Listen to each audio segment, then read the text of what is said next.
So I'm going to take out the radiator today. This is where it's been leaking. The bottom of the neck there's a bit of a crack there. So went ahead and bought an alloy radiator. So we'll put that one in, and it's got twin thermos. These are thermos out of an EL, which have done really well. The thermos that come with the alloy radiator, you only need one relay. So we'll get started and put it in.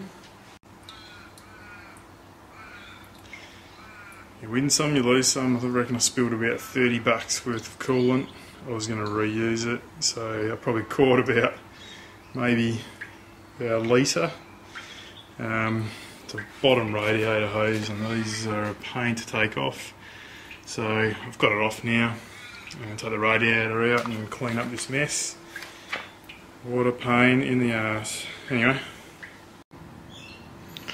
Alright, so the radiator's out. I'm going to...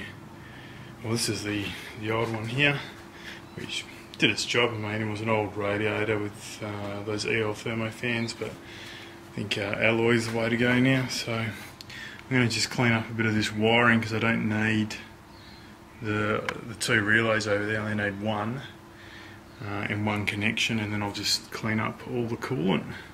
Then we'll put the new radiator in. Alright, so the radiator's in. I'm just going to do the wiring.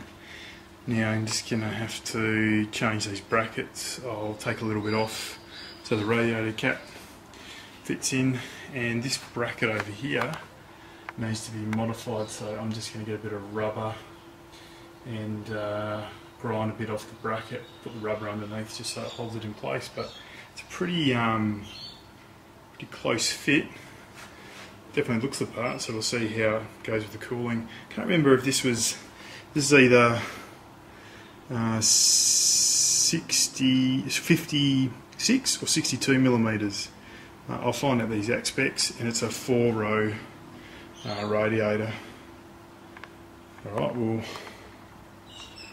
get it.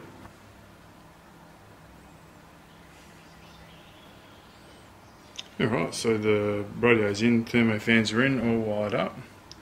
So we'll give it a test.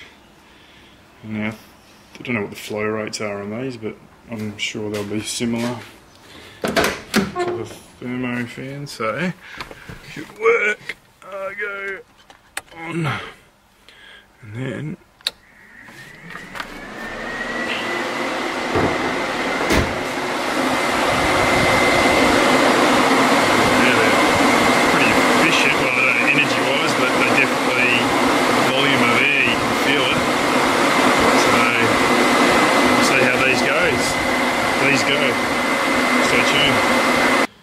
so I'm going to start it up to bleed the radiator. So what I do is fill the radiator 3/4 of the way full, start it up, get it up to operating temperature so the thermostat opens up, and then you'll see once the thermostat opens up, the cooling system will have opened and there'll be flow, so you can see the coolant flow.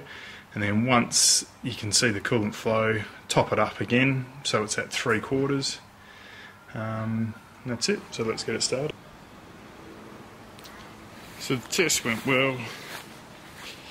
The radiator's fine, no leaks. It runs a bit hotter, but I think I need to put a shroud over the top here, stop the air coming through, so it should run cooler. But bad news. So I have a coolant leak right here at the head.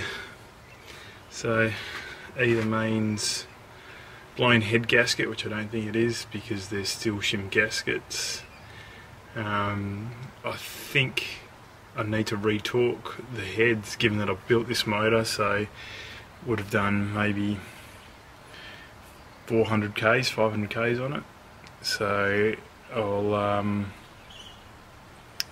I think I'll retorque the heads and see how we go. Otherwise I'll be taking the engine out.